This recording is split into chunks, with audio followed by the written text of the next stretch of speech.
probably the longest intro I've ever had, Claire, to somebody. So welcome to the podcast, everyone. So today I'm joined by someone who's been part of the Barbel Club community for 3 years now. See why I asked you this morning. Claire, how do you say your last name? Teunissen? Well, you actually pronounce it Teunissen, but one of the students was calling us Teunissen, and I quite like that, so Clare Teunissen from now on. Okay, so Teunissen. Tennissen's easier. Clare Teunissen. Claire has an incredibly diverse background. She teaches at university, works as a consultant delivering leadership and development training for hospitality companies, and has worked with organisations like Maldron Hotels. Got that right, yeah? She also volunteers with local charities, helping with social media events and workshops to generate revenue and support for people in the community. Alongside that, she's chair of governors for the Laidlaw Schools Trust, where she works on strategy, compliance and supporting leadership within education. Her career journey is fascinating, from teaching English and ESOL abroad. Did I get that right? Yep. Yeah. All these words I've never heard of. ESOL is just English speaking to other languages, so it's just speaking English, really. Brilliant. Teaching English, yeah. To working across Europe and the US with TUI, living in Italy and building a career in leadership, training and development. She's also someone who's passionate about helping people grow both professionally and personally, and that's something we'll dig into today. So Claire, welcome to the podcast. That was a bloody long intro, wasn't it? It was class though. So let's start at the beginning, Claire. What's your background and how did your career journey start? Well, when I was 16, I decided to go and work away for the summer to try and earn some cash. A friend had come over from Canada. We ended up working in a hotel in Scotland, like in the middle of nowhere. And from that experience, working, just doing pot wash, cleaning dishes. That summer I ended up meeting all these backpackers from Australia and New Zealand, and just kind of give us a bit of a travel book, kind of opened my eyes as to what, these mad people just, taking a chance on life. And I was like, well, if they can do it, why can't I? So yeah, ended up just kind of saving some money, and then it's doing just any job that I could, working in nightclubs, working in coffee shops, just anything I could in between college. So I was actually going into graphic design to be a graphic designer. So I had a place at Northumbria College, and that was my plan. But after I turned 17, I just went away working, and I kind of didn't come back till I was about 30. I come back. I thought, oh, well, it was graphic design that I wanted to go into, and then once I started travelling, I thought, I don't want to sit and do a degree if it's not something that I really want to do, or I always thought I'd go back to it. But then I thought, well, why don't I just do it in like travel management? That's what I'm doing. So I ended up doing that, and then I was working away for TUI for a few seasons, went all around Europe. Then I did Camp America. I went across to the States a few times, and went backpacking on my own around Africa. Thought that was a good idea. And I look back now, I think, oh my word, if my daughter wanted to do that, I would be like, absolutely not. And then even things like not even picking up the phone and ringing me mum for like a month on end. Like now we've got so much technology, we can see where our kids are and things, but just went off and did my own thing. Just nothing fazed us at all. And then ended up working in Italy. That's where I met my husband. And we ended up moving out there. I, got my degree and thought, right, what do I do now? Do I stay and do my masters, or shall I, and I followed my heart. So I went across there with him. He set up his own business. So I was there to support him, and I started teaching English out there. Loved it, and then decided when I was 30, I fell pregnant and decided to come back to the UK. So I'm back in Sunderland, and I never thought I would be back here, but here I am, and it's not a bad place to be, actually. That's it. That's it. That's it. That's the end. So you've worked and lived in quite a few places, like you've just said, Italy, the US, Croatia, Spain, France. What originally led you down that path? I suppose you've explained it there. But what led you through all of those different countries then? How's that happened? Well, I was working for a company called Haven Holidays, you know, Rory the Tiger. Have you ever been to like a holiday park in the UK? Yeah. So that was my first job abroad, was to dress up as Rory the Tiger. Right, okay. So I was doing kids club and animation, and I loved it. It was just so much fun, meeting people from all different nationalities. And I think it's just the people that you meet kind of just opens up new doors for you. And it's like, oh, have you never thought about doing this? Or have you never thought about doing that? Or and just being around different people just opened up so many doors for me, and just blew my mind to think, well, they've done that, why can I not do it? So it kind of gives you like a growth mindset, and nothing kind of, because I think when you're at home and you're at a job and you're doing 9 to 5, you get used to that kind of money coming in, whereas for me, I like to be outside. So I normally chose jobs where I would be in the heat. Yeah.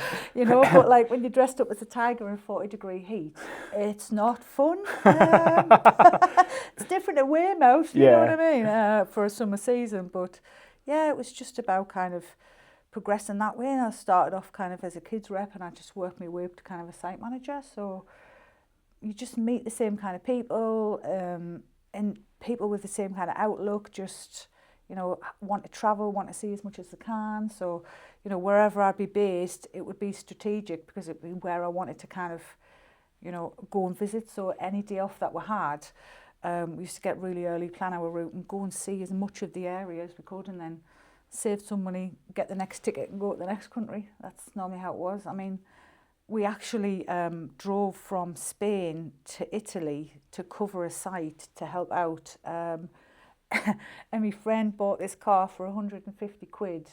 I swear to God, the engine fell out of it. France, the tyre blew, like everything that could go wrong went wrong. And that's how I ended up in France, because we're waiting for his car to get fixed. So the company paid for his car to get fixed. He only paid 150 quid for it. Jeez, man. So we were there for about, a good couple of weeks, and then just travelled through back down to Italy. Yeah, just like Slovenia, Croatia, Austria, just jump in the car and we'd be away for the day, just nothing holding you back.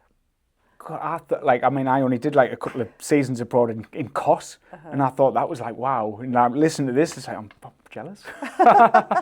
No, I mean, at the time, all of my friends were kind of settling down. They had decent jobs. You know, my mum and dad were always kind of like, you know, you're getting older now. You don't want to think about, you know, using your degree. And I was like, nah, I'm still enjoying myself. And then when I turned 30, I fell pregnant, and I really, you know, you're in Italy. It's a very Catholic country. You know, I wasn't married, I wasn't engaged at that time.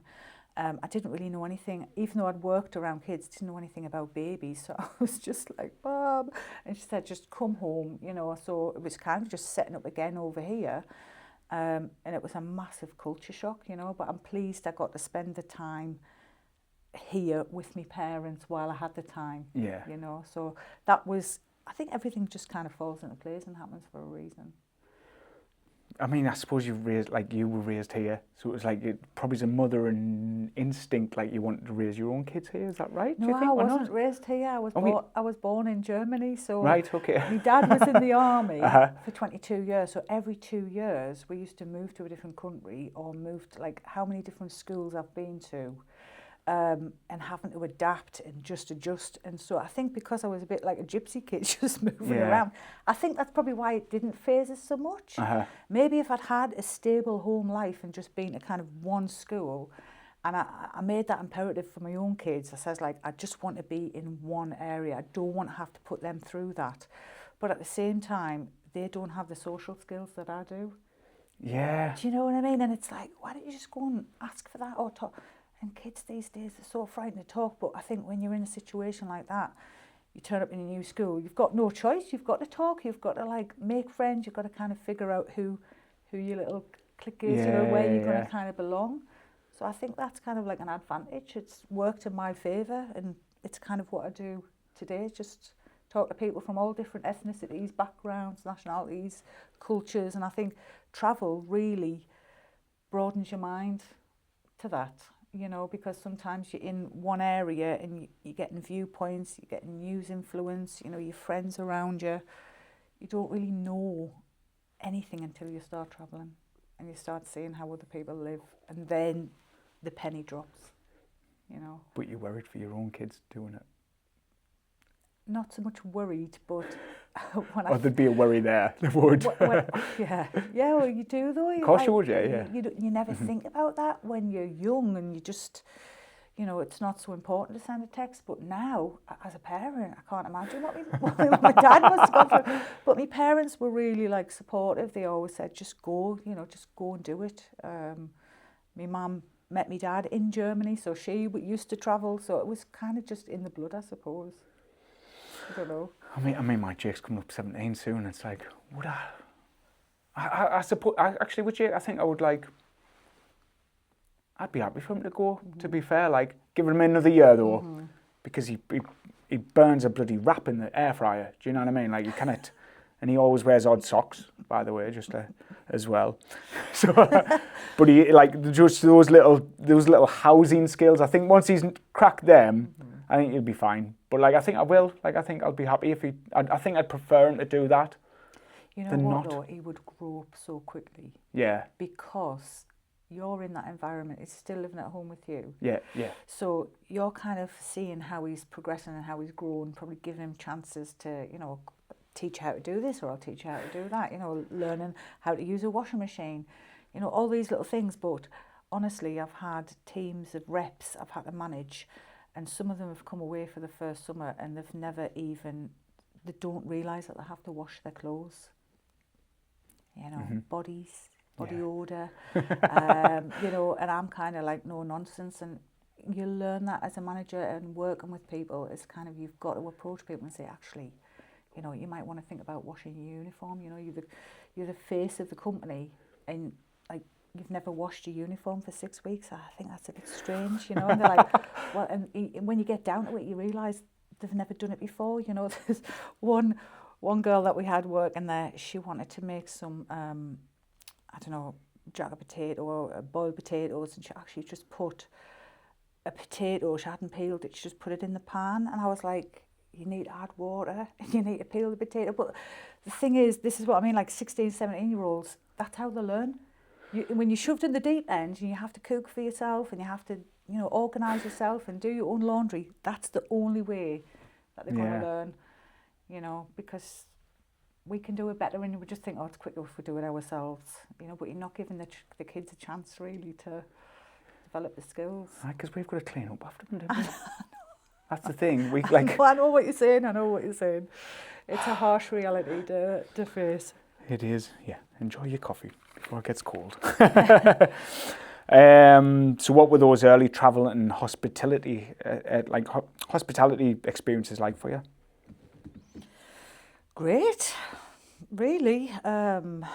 Just so diverse, like just doing anything really. I mean, from working in a nightclub to working for, you know, like a 5-star hotel, working on campsites, teaching, just the variation of it. I think that's the best thing. And the thing about hospitality especially is there's never 2 days the same.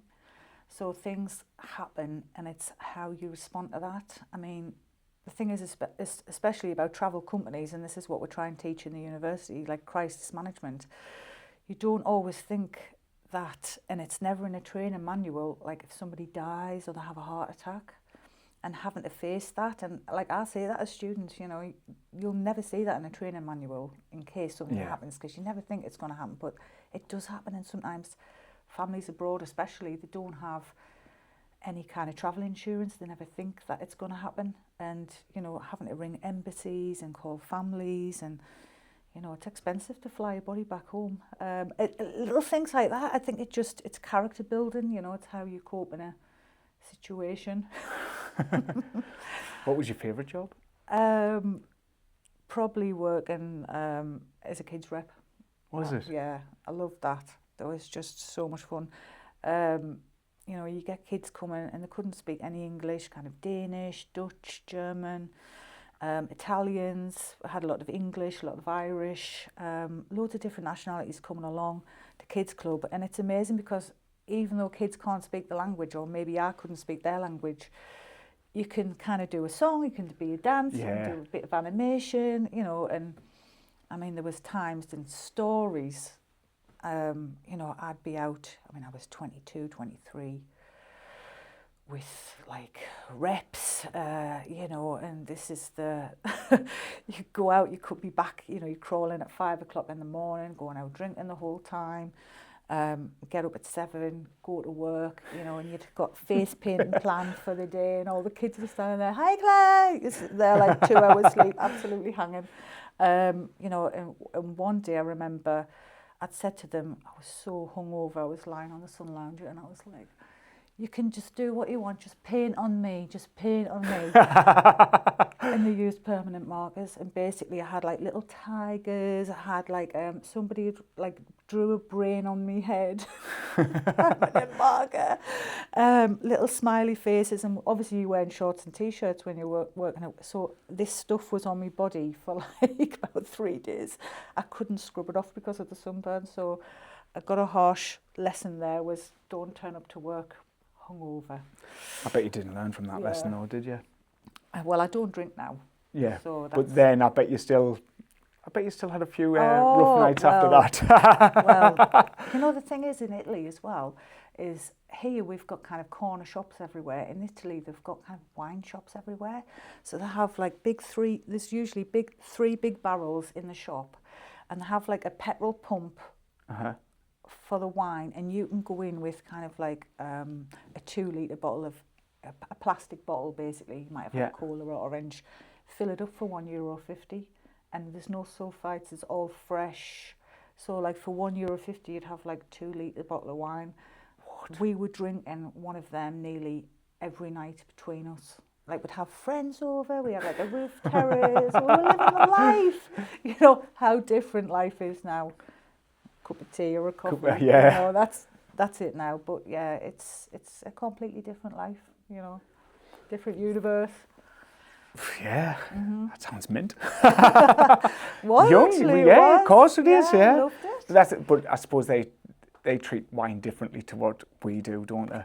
I mean, like, I have it for lunch. Yeah, but they don't like us, like Brits. Yeah. Let's get pissed. Oh yeah. Do you know what I mean? Yeah, it's a different. So out of all the places you've worked around the world, which is the best? Or which stands out the most? There's a lot of places. I would say my time in America was amazing because that was on a camp for kids, for teen kids. And I met some of my best friends there. So it was just kind of a switch off, and this was in 2005, so mobile phones were just kind of coming around. But there was kind of one computer, again, one phone for like all the staff. Internet cafes, wasn't it? If you had to use the internet, internet that's cafe, right, yeah. €5. Usually if I was, you know, in Europe, it was €5 to send an email. And MySpace was out there, and I think it wasn't even Facebook. Yeah. And that's showed me age. But no, America was amazing. That really opened my eyes. And obviously Italy, because that's where I met my husband, I suppose. So loads of nice memories. But yeah, when I look around where I live today, and I think, you know, how different life was, you know, with an apartment in Venice, and very different. But sunny Sunderland. Sunny Sunderland, it's not going to be forever. It's not forever, I'm telling you. No, I just think we have spoken about kind of relocating or emigrating, but then you've got kind of families around, Asian families, and, you know, I was there for my parents, and I just think, you know, Len's parents are in Germany now, his sisters all live in Holland, our nieces and nephew, and I just think it's important to be around family. You find out what's really important. You know, as you're getting older, you want to be around your family. You know, if a crisis happens like World War III breaks out, how are you going to get back from New Zealand? So you've got to start thinking about all these extra factors, you know. I'll never say never. I'm definitely planning to move, but my kids come first, so I have to think More of about a them retirement now. thing. Yeah. When you're the oldest out of... No, I'm not going to wait until retirement. Oh, okay. No way! I'm dead tomorrow. That's Yeah. my motto. I just think Yeah. like sometimes you've got to go with it, but like I've had to really be. You can hear my stomach. I've had to really think The mic about, doesn't pick it up. you know, just the stability for my kids. Really, Yeah. I want that for them. Yeah. Perfect.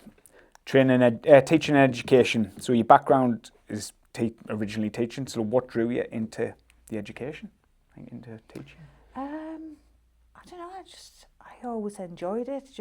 And I think probably doing something like Kids Club, it's not structured so much. You know, you don't have to do lesson planning. It's not like outcomes, aims, and objectives. But the teaching part of it is more. For me, it was to kind of work around my kids. So when I come back from Italy, I was teaching English out there and I was looking for jobs. And in travel, it's not as if kind of, you know, you can just get up and leave. You know, I mean, life completely changed. It was a massive shock to my system. So I kind of just went back into hospitality. I was working at Wetherspoons. Loved that, being a spoonie. I was doing that when I was 21, so I went back into that for a while. Then I did some agency work, did some recruitment work, and then I just thought, I need to do something that I can get my brain into gear. So when my kids were, I think Aaron was about 2, I thought, I was looking for jobs, looking for management jobs, and then I thought I need to be able to work around my kids because I lost both my parents within 6 months of each other, so I didn't have any kind of support. Yeah.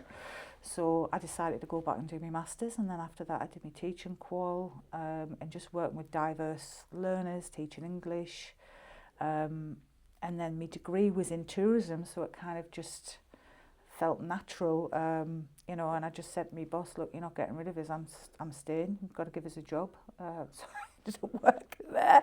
And I just used my kind of hospitality background to kind of bring in not just theory, but real life experience, you know.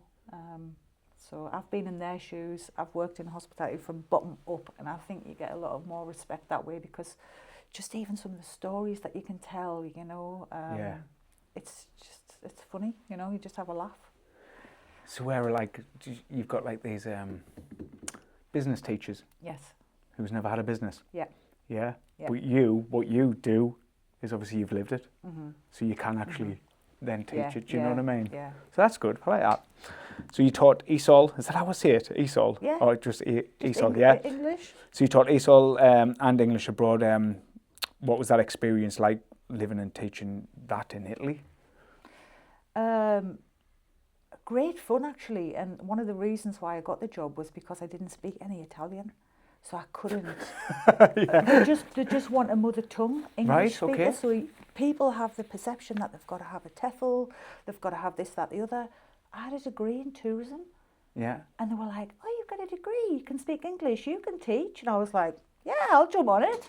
Do you know what I mean? So, but the difference it is over there, what I found was very strange was that, you know, here you get paid monthly. Over there you get paid at the end of your contract. So I would go, yeah, it's really strange. So women especially are not on the same level as a male. And when I went to the headmaster and I'd said, you know, I've been working here for kind of 6 weeks now, you know, and I haven't had any pay. And he was like, oh, can you not just ask your boyfriend? And I was like, what? Yeah, just ask your boyfriend, we'll pay you at the end. And so it's very corrupt, should we say. Yeah. You know, the art, the culture, everything. But it's not kind of, we take for granted how we have national insurance and we can go to the NHS if something goes wrong. Over there you have to pay for your medical expenses, you have to pay for everything, even at school. Kids have to pay for, they have to bring their own toilet roll in. Right, they have to pay for their own books. And some of the places that I've worked, a bit controversial, but there's been kind of, you know, a big flash car like a Lamborghini or Ferrari would come in. A guy in a suit would get out with a briefcase and they'd go to the reception and nothing would be said. They would just go to the safe, take money out, and yeah, like proper mafia. Yeah. Yeah. Oh yeah. All of that. I remember when I was working on Lake Garda, they tried to set up a McDonald's, like a fast food restaurant, like franchises were just kind of happening. Right, yeah. And it got burned down. Because the hospitality industry over there, it's all family owned. Yeah, That's their livelihood. They don't want a McDonald's, So things are changing slowly, but yeah, Italy is very nice, but it's very different in how things are done. I'm going in a couple of weeks. Oh yeah. Yeah. Whereabouts are you going? We're doing 5 nights somewhere near Pompeii, because I know we're visiting there. So wherever that's near that. And then we're doing 5 nights in Sicily as well. Oh, amazing. Yeah. We're going to Sardinia this summer. Right. Well, actually, 2 months' time. Don't ever ask us like specific places, because No, Sarah books it and then like I just know Italy. Pompeii, well, you're in the south. Okay, right. So further south than Rome. So you've got Rome. I've never been to Pompeii. I would love to go there. I would love to go to Sicily, which I believe is a little island. Yeah. So Sardinia is the bigger island on the left, and then you've got Corsica above. So Corsica is owned by France, and Italy owns Sardinia. Right, okay. So there's a bit of geography. There we go, everybody. Geography lessons in She's supposed to be an English teacher. Do a bit of everything. It sounds like you do, to be fair, like.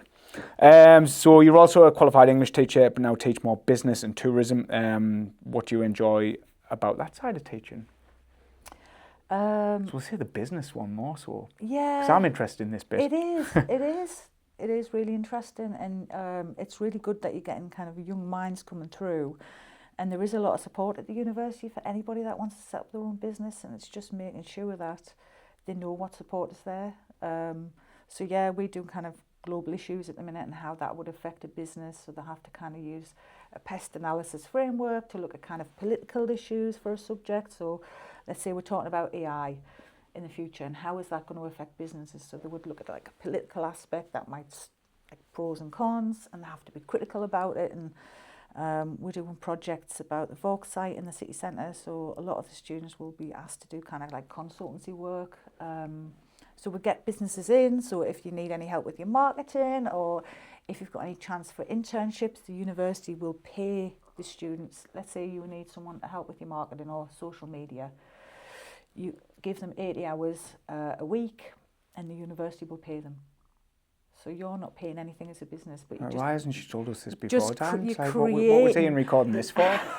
I tell everybody, and everyone's like, really? And I'm like, yeah, there's people there like to set up placements, work placements for students. It's just, we want to keep the talent in the north, and that's what we're trying to do. And so my job as well as a lecturer is also kind of like networking, stakeholder meetings, tourism strategy meetings. I work a lot with Newcastle. So I do a little bit of everything, a little bit of consulting, and I like that. But the teaching part of it is what I love the most. And it's international students, so I teach foundation students up to master students. So, and I've had a few people asking us if I would be the supervisor for the PhD, and I'm like, no, I don't have a PhD. That's the only thing I don't have. Do you feel as though you need it? I used to really think, I'm not going to get taken serious as an academic, and honestly, I've seen grown men with families doing a full-time job and a PhD, like having nervous breakdowns, turning grey literally overnight, and so many people said, it's not worth it, don't do it. And then, I've got ADHD, so I just don't think I could hyper-focus on one subject for 4 years. It would just be too much. I mean, a master's was, it just felt like such a weight off my shoulders when that was done, even though it was research on me hyperfixation, which is Game of Thrones. So I did all about screen locations. We visited all these different screen locations for Game of Thrones, and then I did research about the experience. And, I loved all of that, but would I want to do a PhD in it? At this moment in time, I've got teenagers, you know what it's like, you've got to have eyes in the back of your head, literally. So no, at this moment in time, not. Maybe in the future, but I don't really need it. No, I don't. and I don't want to put myself through that stress. It's nice, it wouldn't be nice to say doctor, Yeah. but do you think anyone would take it seriously? Not in the I was a gym. doctor, not even in I mean, the gym. everybody would call you that though from then on, so that'd be pretty Don't. cool. Yeah. He's the doctor. Doctor. No thanks. No, but big respect to everybody that can do that. But one of the reasons why I haven't done a PhD is because I'm still waiting a diagnosis. So that I think the only way I could do it is if I actually got medicated just to focus on one thing. What's the point? And why would you want to do that to yourself? Yeah. Like you mint. You mint. We Well, have good crack in the morning. I'm doing all right. Exactly. You know what I mean? And I like to socialise. I like to go out and be with my friends, and I like to come to the gym. And I know what kind of headspace I would be in if I had to sit and just focus on one. It's got to be something that I'm really, really interested in, because really, the reality is, as a doctor, you've got to go and present that research and talk about that for the rest of your life. Yeah. A lot of people forget that.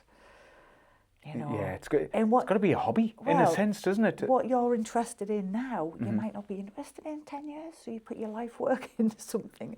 And I suppose that's how research progresses, because you look at different avenues and then, you know, but no, I've got too much going on at the minute. I kind of think about a PhD. Good. I'll take that. So what do you think are the biggest skill students need now that maybe weren't as important 10 to 15 years ago? Communication skills. Totally agree. Communication skills. We have that feedback from a lot of businesses as well. You know, you'll get students who are great, they can reply to an email, a text, but if they go into a business, they're just afraid to pick up the phone. And I think it is because they've had social media, and this is what I found in my experience anyway of teaching. If I go to a school and there's a no phone policy, the kids are more open. But if not, they're frightened someone's going to take a muggy of them, or they're going to get recorded. They're so frightened about being recorded, and that gets put on WhatsApp groups, on school websites. So I always say to students, look, you know, put your phone on silent. If you want to be on your phone, you can leave the classroom.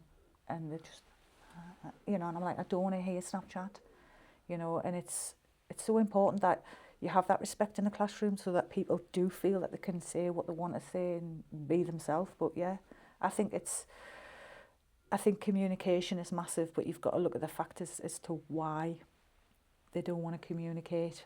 And I think, you know, when we were younger, you were just kind of like a latchdog here. You were like kicked out when it was light, and then you come back when it was dark, and you just had Sarah no choice. does that to me now. To talk to people. Do you know what I mean? Though I think we just had more resilience, and I think it was different then. Now, like you walk down the street and people are they're like zombies looking on the phone. You're not kind of like looking around and seeing what's going on. If they haven't got the phone, they've got to have music on. They've got to have something. And it's like that in teaching as well. You've got to gamify everything now to get their attention.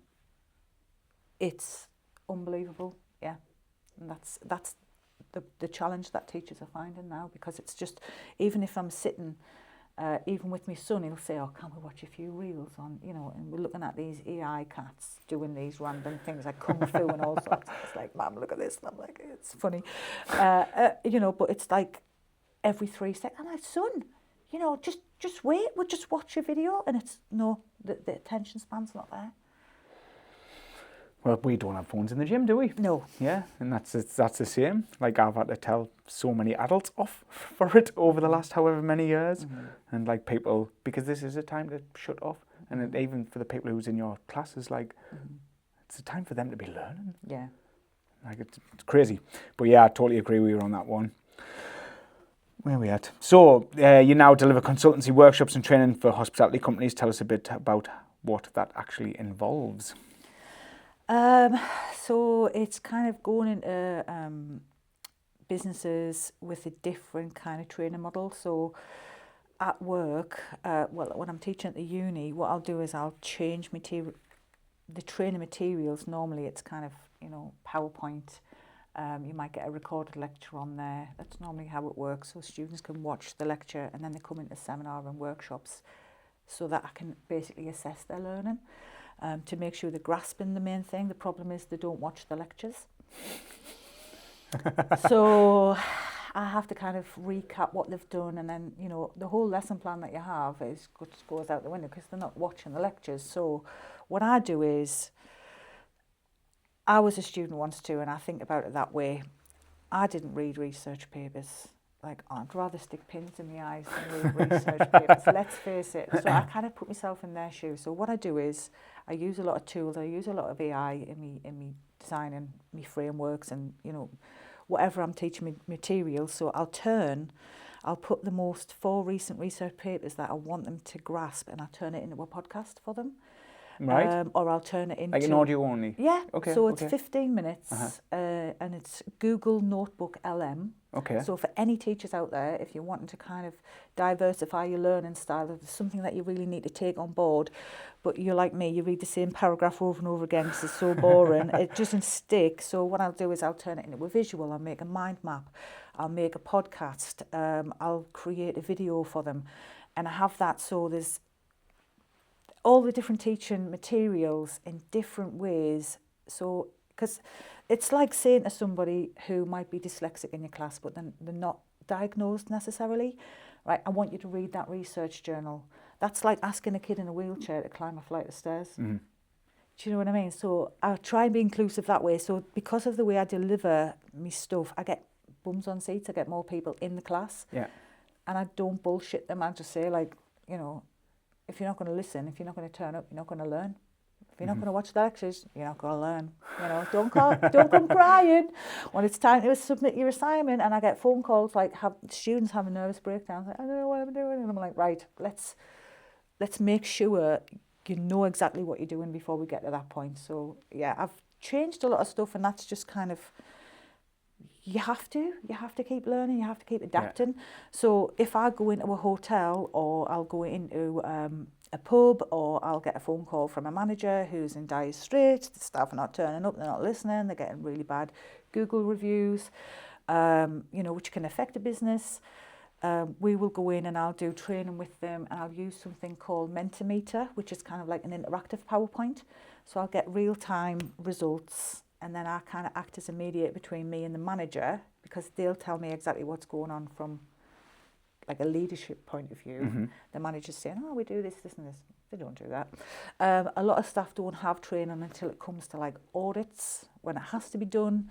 And this is the problem. A lot of them want to progress their career. They don't know the steps to do it. So I do a bit of leadership coaching. I do management coaching, customer service training, and try and deliver kind of service excellence, you know, just from having a laugh and telling stories, really. And it really gets them engaged, because I'm not there. It's not death by PowerPoint. You know, we've all done that, sat in a lecture and you think, oh my word, when is this over? So I put myself in their shoes, and I think, you know, make it a bit of fun, say something a bit risky, you know, she swore, you know, and it's just to get their attention, to get them back to what they're supposed to be doing. But yeah, that's the coaching side of it I really enjoy. I love that. But yeah, it's more kind of like just guiding them and saying, like, actually, you know, have you started applying for jobs? Have you got your CV? Do you want us to have a look at it? You know, is there anything I can help you with? And I still get students now contacting us, telling us what they're doing, looking for different jobs, if they want advice. And that's really nice, you know. It's nice that they still reach out to us, but, you know, there's only so many hours in the day sometimes. And like you say, sometimes I've got to say, right, I'm turning my phone off. And you have to walk away from it and say, well, it's weekend, you know. I'm with my family. So I just sometimes think they don't understand that you have a life outside of your job. Well, it's because everybody's so accessible now, though. That's the difference. Yeah. That because everyone's so accessible, they think they should message you straight away, and you should respond straight away, no matter what the time of the day is, because they can say that you've read it. Yeah. Do you know what I mean? Yeah. Like, do you know all the stuff you sent me back? Yeah. Okay, well, I purposely didn't open that okay, till this morning, right? All right. Just in case you seen that I read it. But it's like, for me, it's like when I want to be ready to do it, like obviously to get these questions prepared today, that was like what I do. So I won't open a Facebook message or anything like that until I'm ready. Yeah, and I've started doing that as well. I can see that it's in my inbox, but unless I know I've got the time to reply to it, because there's nothing worse than someone feeling ignored, or sometimes I might get distracted and forget, you know. So if I'm at home, I'll be getting messages, phone calls, I'm cooking dinner, you know, and I'm like, no, I'm burning the beans, or, you know, fire alarms are going off, and it's like, oh, she's cooking again, and like my husband will come and say, like, just put the phone down, just put it down. So we work with KPIs. So you've worked with Maldron hotels. What are the key things hospitality businesses need to get right when it comes to staff development? Supporting the staff and listening to them, really. I think that's the key point. Getting the training right and making sure that they are on a progression plan. It's a lot of the time you'll notice it's compliance led. It's compliance led, so health and safety, you know, making sure the checklist is done, which is fair enough. That has to be done for legalities, but equally, you know, what incentives do they have for staff? You know, you've got to think, what's going to make them want to work here? And I would say listening to them and making sure that you respond to them. You know, if you're a general manager, if you're a manager, you've got like, you know, everything going on at the same time. Sometimes the last thing you've got is someone there just to manage the staff, just to make sure that, you know, you listen to them, you know what's going on. If there's something going on in the home life, you can maybe adjust the timetable to, you know, working around your staff, but doing things with them and being inclusive, and yeah, just knowing that there's nothing worse when you give everything to a company and you see other people getting promoted who possibly shouldn't be promoted as well. But making sure those tools are in place, that they are given kind of, you know, 5-star service. Does that make sense or not? Totally. Well, because obviously I'm a small business owner, and obviously I've got my staff as well, and trying to create like a career path for them, and obviously look after them, give them that 5-star service of making sure they're all included. Like we're going out for meals together, we're doing stuff outside of work. I find it very difficult. Do you know what I mean? This is where you consult me here. But I find it difficult. So it's like, I don't know. I get it, because from you can see it from the outside looking in of like, well, this should be this, should be this. But then from my side, it's like, then when I'm trying to put something in place for the staff, like an education process, but then someone's off for 2 weeks, like, and then it's like I'm just dragged back in. I find it quite difficult to be able to, like, we are going to do this and we're going to follow it through, and it's going to be boom, boom, boom, boom, boom. But then 6 months down the line, it's like, oh fuck, we didn't do that thing. Any advice? It's hard, because I think you need coaches who don't have any distractions in terms of kids. Only because I've been there for 3 years and I've seen people coming through and then going. But what I would say to you is that don't see it as such a negative thing, because a lot of people who come, they grow and they're ready to move on their own, and it's the right transition. Some people are happy to stay in a job and just bob along, you know, but I think unless you have something career-wise or the next step for them, they're going to always want to go off and do their own thing. Because they can think they can do it better, or, you know, they build up a client base and then they're kind of like, you know, it's a bit like a hairdresser. I don't know. Like a hairdresser, you build up your client base, so it doesn't matter where you go, those people are going to be loyal to you, you know? Yeah, we always say that about like hairdressers. Like, let's say we have had coaches leave in the past, and it's like, oh, we might lose X, Y, Z. I mean, we rarely do, to be fair, because of obviously the community we've built and everything. But it's like, well, we can't ever stop them, because it's like, what would you do if your hairdresser moved salons? Well, you'd follow them, wouldn't you? Follow them. And that's always the crack. So we never take it to heart or anything like that, like if and when that ever happens. But it's, like whenever, it hasn't really happened, so fingers crossed. But yeah, I think it is tough trying to get all that in and build that career path for them, but we're always learning. We'll get there. We'll have a word later. Yeah, we'll have a word later. Where are we at then? So, fitness and Barbel Club. So this is my time now. So you've been a member at the Barbel Club for 3 years now. What brought you to the gym? I seen an advert on Facebook. And That marketing stuff, eh? It was you. It was you. And I'd seen a few adverts actually, and I think I'd seen Sarah as well. And we took the kids to Legoland in Denmark for Christmas. We went to the Lego house, Lego obsessed. And we stayed at this kind of like water park place next to Billund. I can't remember the name of it, but we stayed there over Christmas. And we got these digital photos back, and I saw a photograph of myself, and I was like, oh my word, how have I let myself get like this? I thought I looked great on the picture. I was like, at the time I remember thinking, I've got this green jumper on. Yeah, I look lush. I look lush. You know, when you think like, this is it. When I looked at the pictures, I was mortified. So I just thought, right, I need some kind of structure. I need some change. And I remember training, doing kind of like carnage HIIT workouts at a different gym, a muscle gym, which was great, but it was very strength-led, but I didn't know how to use kind of machines. I didn't know how to use weights, and I knew that's what I wanted to do. And I started, I think just before that, I went through a really bad time of burnout. I really hit kind of rock bottom, and it was all kind of due to hormones, perimenopause, all of that. And throughout my life, I've always been quite active. My dad was in the army. He was always like, running us up and down hills, going out in tanks at the weekend, always fit. Fitness was always in my life. So for me, it was kind of, I wasn't doing anything, and I just didn't feel like myself. So I thought I need to get back into it. I did have a PT. I did want to learn more. And I think I'd signed up to Carnage. I was doing Carnage, and then somebody said, they're opening up a barbell suite downstairs. And I was like, well, what's that? Like, it's all weightlifting. And I was like, yes, this is my chance. And I'm thinking, I don't know if I'm going to be able to afford it. And I was like, sod it, I'm going to just make it happen. And I signed up, and I haven't looked back. Did you have to wait a little bit, though, for a space?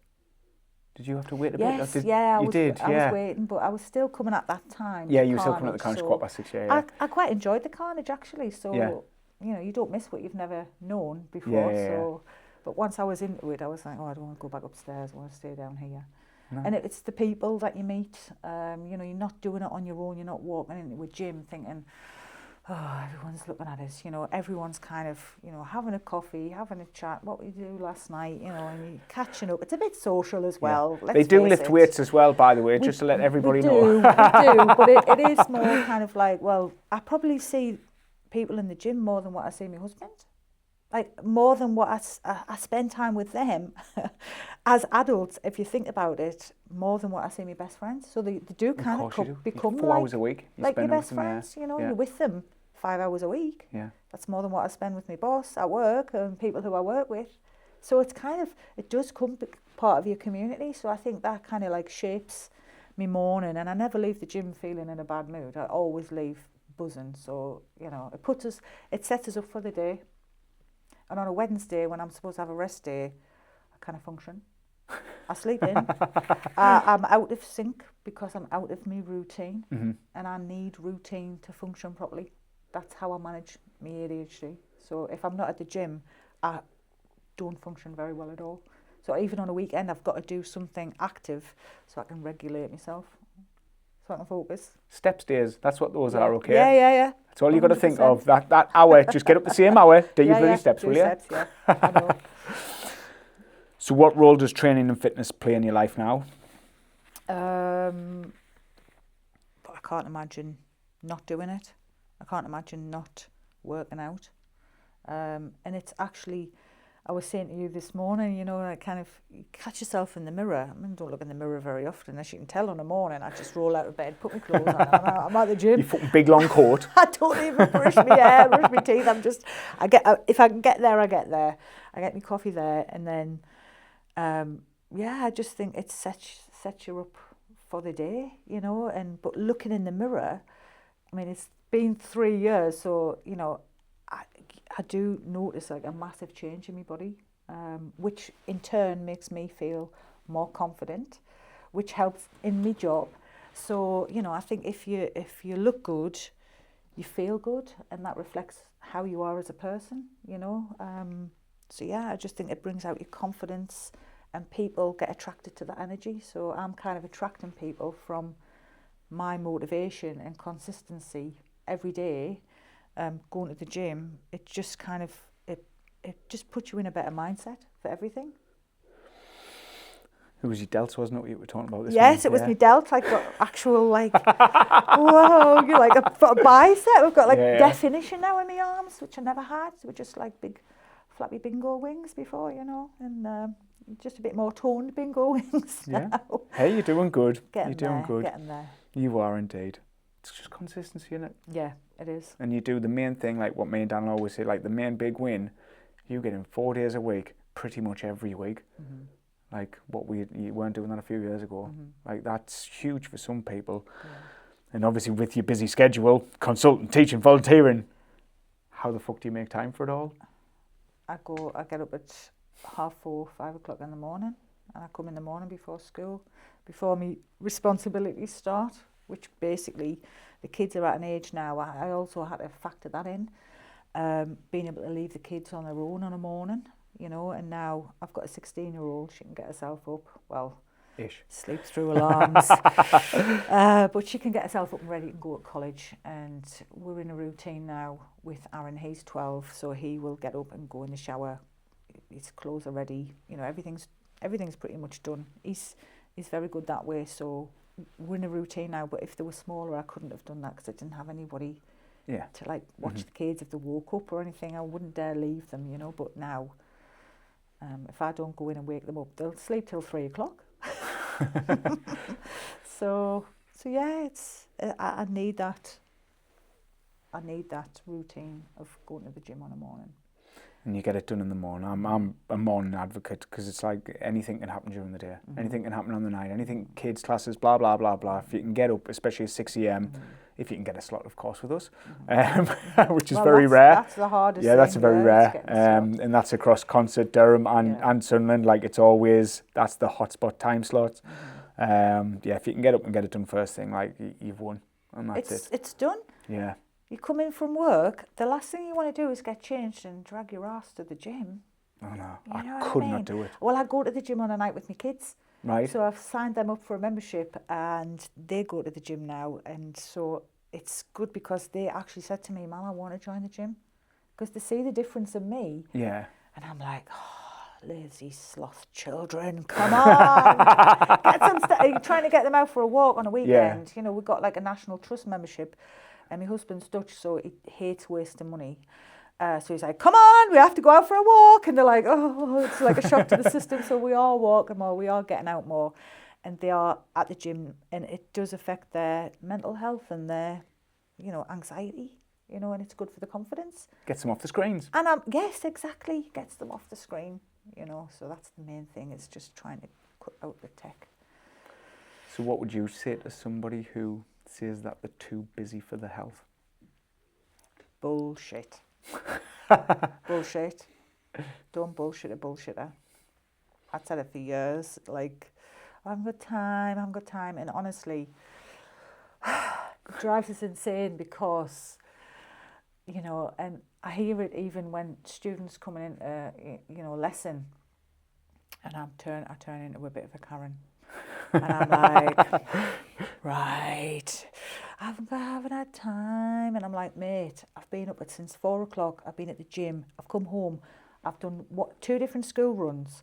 I've had a shower, washed my hair, fed the cat, hoovered, got to work, and it's 9 o'clock, and I can still get here before you. So, what's your excuse? Just leave. Yeah. Just go. There's the door. Just go, because I feel embarrassed for you. Yeah. And I'm like, don't be late again.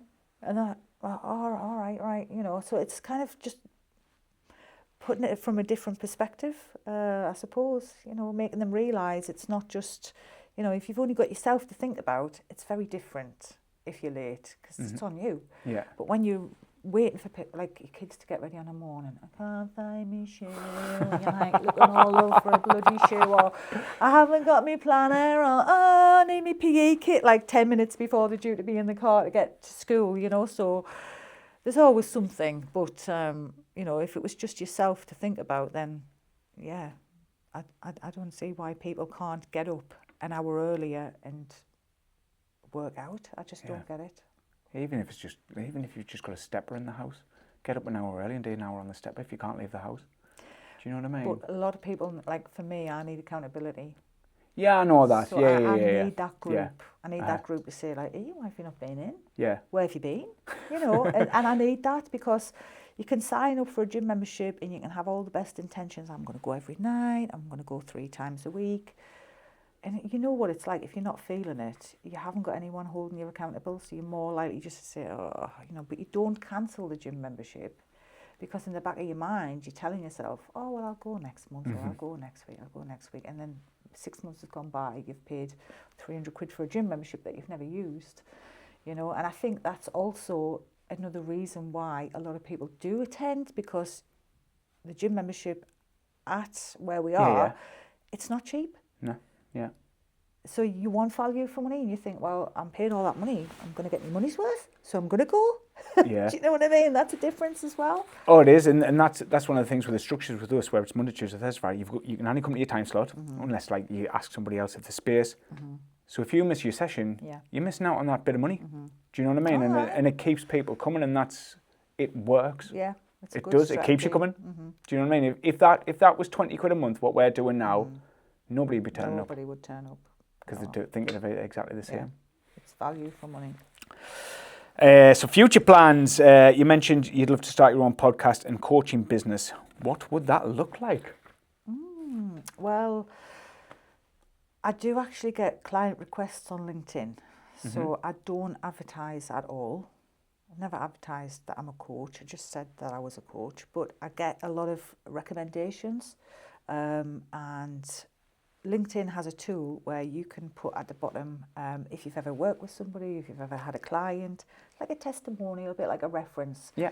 And I think I've got about 25 now. So if I'm helping somebody, like rewriting the CV, giving them interview tips, helping them trying to find a graduate job, helping them with a ECHP, like an educational healthcare plan, I also do that. Help parents fill that in, because sometimes the forms can be quite monotonous, and if you don't use the key words, it just gets kicked out. So there's a lot of stuff that I do, and I'll just say, you know, can you just write us a recommendation on there? So I actually get about 10 to 15 client requests every day for leadership and development coaching. Wow. But I haven't got a coaching structure or price list just yet. So I could send these off to, you know, like a proposal to many people, and people want the training there and then, though that's the problem. Yes. I need it this week. I've got a presentation coming up and I need some help with body language and, you know, even presenting. So a lot of people at the university, a lot of lecturers, senior lecturers will come up to us and say, how are you so confident when you're delivering? You know, I would love to be able to get up and stand up like you in front of people. And that has just come from years of experience of being a tour guide, standing in front of people, having to speak really loud, elevate your voice, being able to read a room, you know. And I think you've got to have a certain level of empathy and high emotional intelligence to be able to work with people as well. And not everybody has that. But yeah, like confidence coaching. And I think that comes back to looking good and feeling good. You know, if I look back to how I used to dress, I don't know, 5 years ago, it would be kind of, I'd be trying to cover up. I'd be wearing a lot of black, trying to blend in. And now I just feel like, you know, my kids hate us. I've got a bright pink dry robe. I'm a dry robe wanker. Kids now getting bullied because I'm wearing it when I pick them up from school. So I've got to pick them up from around the corner, you know, and he's like sliding down in the car like this, embarrassed to be seen with us. So yeah, I'm one of them mums, I suppose. But no, I think in the future, coaching, I've had loads of requests. I'm going to start with that and get that finalised, and doing a bit of consultancy and doing a podcast. So one of my best friends, Mike, he was an ex-student of mine. He is working as a lecturer ESOL, teaching English, doing employability skills, and he also works at Chiquitos on a weekend. Right, okay. And he makes more money as a waiter than what he does as a lecturer because of his 5-star customer service. So I think he's got like the most amount of 5-star reviews in the Northeast, and he's going into like, so I get him in to do my training, and we basically say to people, look, do you want to make £14 an hour, or do you want to make £40 an hour? So we teach them all the tricks to kind of, you know, get good tips and 5-star reviews. And so we're doing a little bit of that consultancy work and podcasts. We get on like a house on fire. So it's good crack. So that's the plan. That's the plan. Yeah, we're just trying to get it all finalised now. So what topics are you going to cover on that? Mainly customer service, I suppose. Hospitality, customer service. But we wanted kind of a bit like when people write in to talk about the worst experiences or the best experiences that they've had, and like embarrassing stories. Okay. You know, lots of things happen in hotels and in businesses and funny stories. So it was more delving into that. But yeah, we'll see. It's still a bit up in the air. Still a bit up in the air. Yeah. Where do you see yourself in the next 5 to 10 years?